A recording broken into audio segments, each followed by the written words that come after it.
proceed with the campaigns. So today we are going to issue a statement regarding the budgetary situation in the country, the financial situation, and we are also cautioning against mischiefs during this transitional period, because it is usually at this last minute that people can engage in very serious mischief that could put Kenyans in very difficult commitments. So I will read. First, the Kenya Kwanza Alliance strongly believes in and supports the aspirations and ambitions of Kenyans from all occupations. The people of Kenya, the opening symbol of our great Constitution 2010, not only captures the aspirations and dreams of our people, but also affirms beliefs of our alliance in support of the full implementation of the Constitution and putting the dreams of ordinary people of Kenya first. Recent surveys indicate that up to 67% of Kenyans strongly believe the country is heading in the wrong direction. The press release addresses our proposals and sponsored amendments to the budget policy statements by legislators of the Kenya Kwanza Alliance for the financial year of 2022 to 2023. The propositions reflect the stand of the Kenya Kwanza Alliance, which we are fully committed to implementing under our new administration after elections on Tuesday, August 9th, 2022. The first item. This is the chokehold of public debt on Kenyans. The stock of public debt was 1.8 trillion at the end of June 2013. That was at the end of Kibaki's term. And it accounted for 39% of gross domestic products, that is GDP. According to the National Treasury, the public debt has grown sixfold to Kenya shillings 11.7 trillion.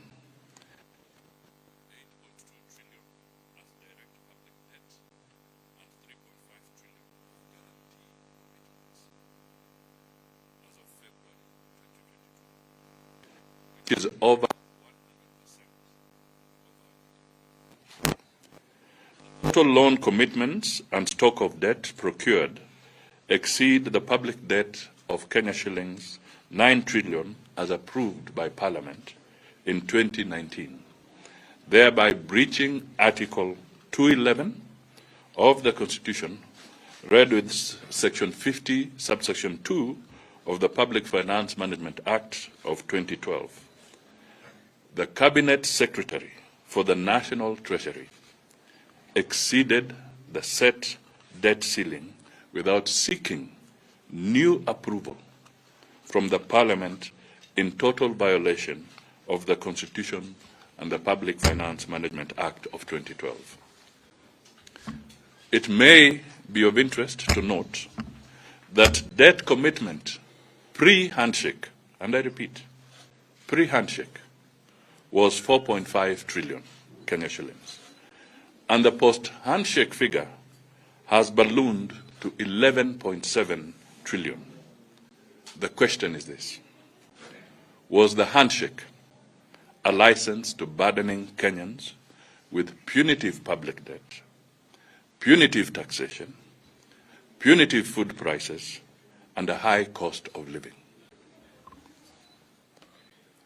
The Cabinet Secretary for the National Treasury should not sign any new loans, including floating sovereign bonds, during this transition period. The National Assembly and the Senate should reduce the budget ceiling to ensure a fiscal deficit that does not exceed Kenya shillings 400 billion and check on the growing public debt. The National Assembly and the Senate must avoid any further strangulation of Kenyans with additional debt by refusing any request for approval of a new debt ceiling. We are aware that the CS for the National Treasury has prepared for submission to Parliament a new debt ceiling of approximately over Kenya shillings 12 trillion. Let me come to the issue of equitable share of money going to the counties. This is the 495 billion to the counties. You will recall the BBI Bill 2020, which was resoundly rejected by the courts, proposed amendments of Article 203, subsection 2 of the Constitution to increase the equitable share raised nationally allocated to county governments from 15% to 35%. Ladies and gentlemen, we do not need a constitutional amendment to give more money to counties. The budget policy statement of 2022 has proposed to maintain the equitable share of the revenue going to counties at Kenya shillings 370 billion. We therefore support the proposal by our members again under Section 25, subsection 7 of the Public Finance Management Act of 2012 to increase the equitable share to counties to Kenya shillings 495 billion. The amendment is in line with Article 203 of the Constitution and represents 35% of the audited and approved nationally raised revenue figure of Kenya shillings 4.6 trillion, as adopted by the House in the audit report of the financial year of 2017-2018. Basically, what we are saying here, if these guys were committed to giving more money to the counties, they should not oppose those amendments or this proposal. The law allows Parliament to pass a resolution to adopt the budget policy statement with or without amendments. This amendment deserves the goodwill and unwavering support of all members of the National Assembly, governors and the MCAs to ensure devolution works in line with the constitutional mandate of counties. Let me now come to something that is in the minds of the people. This is the statement made severally by the Deputy President, that Kenya shillings 50 billion credit can be set aside for a credit scheme for the micro, small and medium enterprises. Official government statistics, that is the Kenya National Statistics Bureau survey of 2016, shows that the bottom economy businesses directly employ 14.9 million people, that is about 15 million people, or 80% of Kenyans who are working.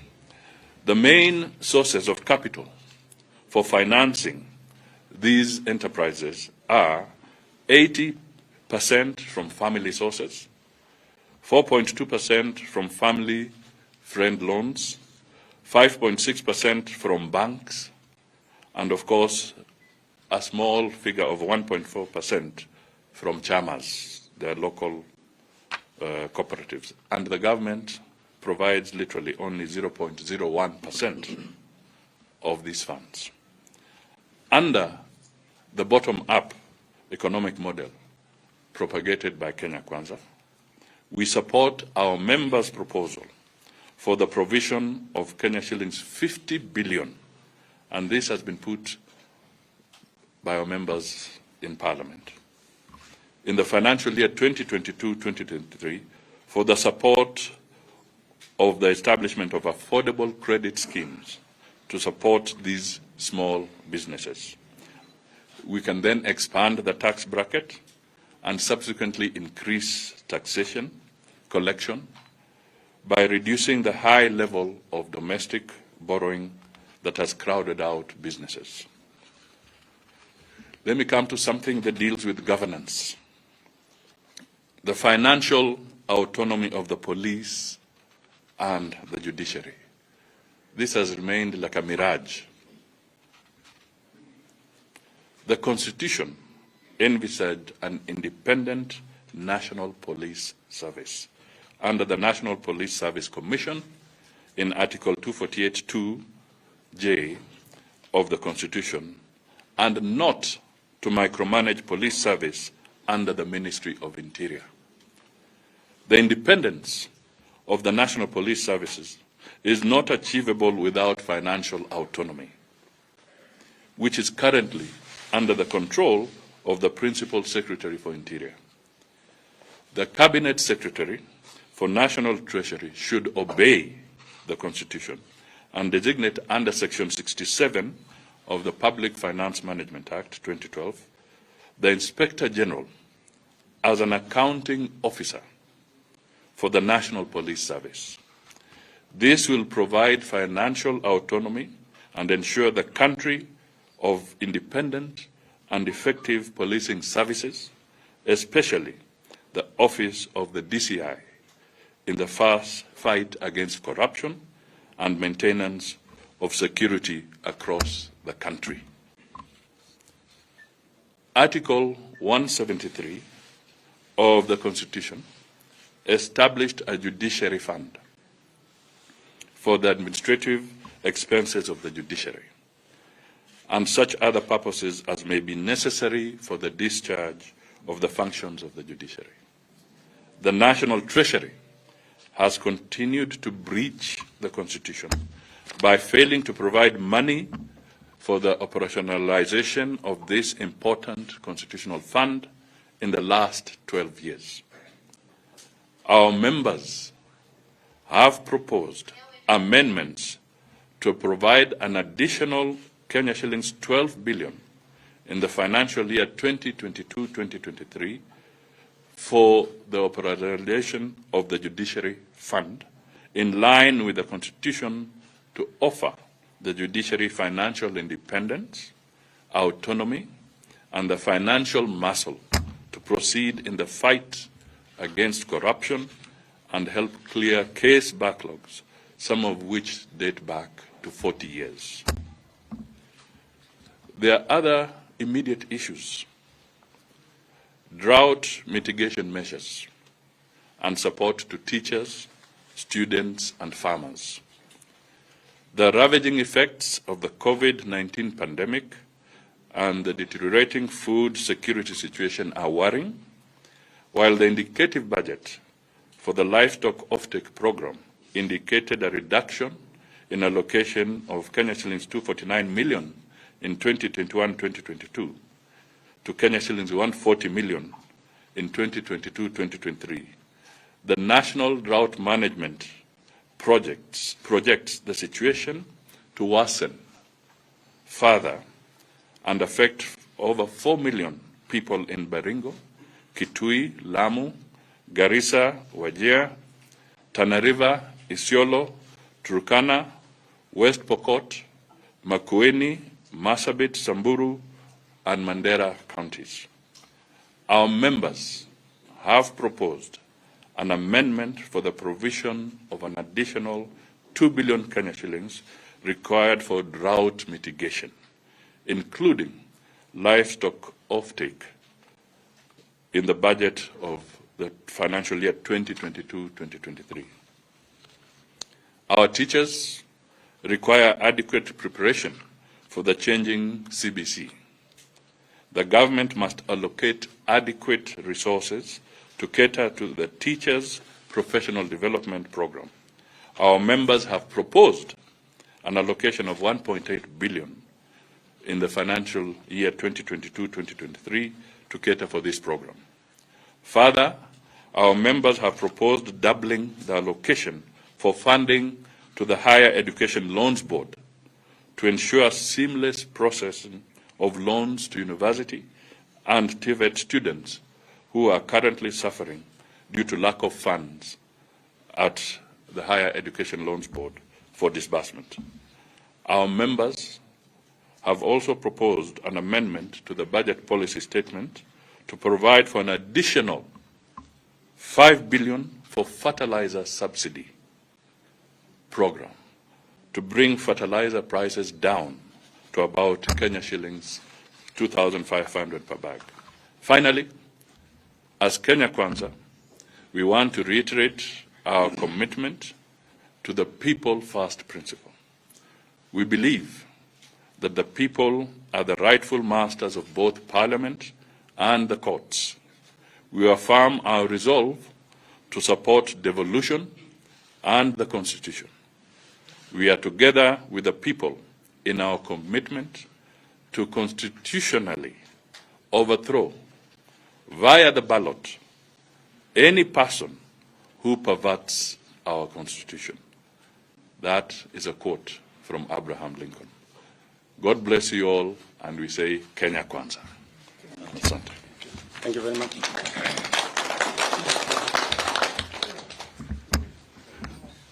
This will be provided to you on soft copy by the media team. Thank you. Okay. I guess that statement is very comprehensive. To make any, I think that statement is very comprehensive. I don't think we need to belabor any issue there unless there is any question that may be for clarification on the statement. Thank you. Good. Looks like we are communicating. We are sour. Thank you very much. Thank you. Asante. Asante. Well done, Mudavadi.